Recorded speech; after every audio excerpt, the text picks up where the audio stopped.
Selamat sore Dewan Juri yang terhormat dan kawan-kawan berpikir dari tim Pro dalam mosi perdebatan pada hari ini. Sebelumnya perkenalkan, saya Rohman Hikmat sebagai pembicara 2 dari tim Kontra. Untuk menunjang kemampuan kelas dunia dalam menghadapi revolusi industri 4.0, tentu diperlukan pembekalan kemampuan kepada siswa dan mahasiswa, khususnya kemampuan non-teknis agar siap menghadapi revolusi industri 4.0. Pembekalan harus dilakukan oleh sekolah maupun perguruan tinggi dengan metode pembelajaran yang tepat dan tidak mungkin jika hanya dilaksanakan dalam waktu yang singkat, apalagi dalam 2 hari dalam 1 minggu.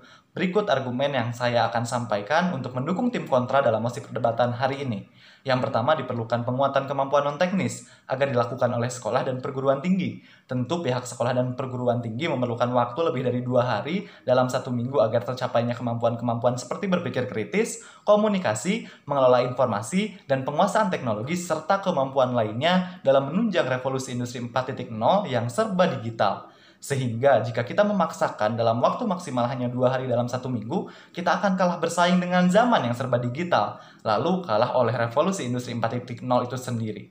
Yang kedua, jikalau hanya interaksi yang minimal akan menyebabkan berkurangnya pembelajaran secara langsung dan konsep saling belajar antara peserta didik dengan peserta didik yang lain dan peserta didik dengan pengajar. Pembelajaran refleksi ini harus dilakukan dan hanya dapat dilaksanakan melalui interaksi secara langsung agar mampu berbagi pengalaman, bertukar pikiran, beretika komunikasi, dan kemampuan menghargai orang lain. Hal tersebut tentu akan optimal dan maksimal dan hanya akan didapatkan ketika melakukan pembelajaran yang lebih dari 2 hari dalam 1 minggu. Yang selanjutnya, peserta didik jika hanya melakukan pembelajaran dalam 2 hari dalam 1 minggu untuk sekolah maupun kuliah, maka aktualisasi akademik akan menurun, sehingga berdampak pada menurunnya kemampuan di bidang akademik dan teknologi. Maka peserta didik pun tidak akan siap untuk menciptakan teknologi baru dan bersaing dalam revolusi industri 4.0. Sehingga persaingan kita akan kalah dan Indonesia tidak mampu untuk menghadapi revolusi industri 4.0. Namun, justru dengan tidak dibekalinya hal tersebut, maka kita akan digurui oleh teknologi dan akan tergerus oleh revolusi industri 4.0.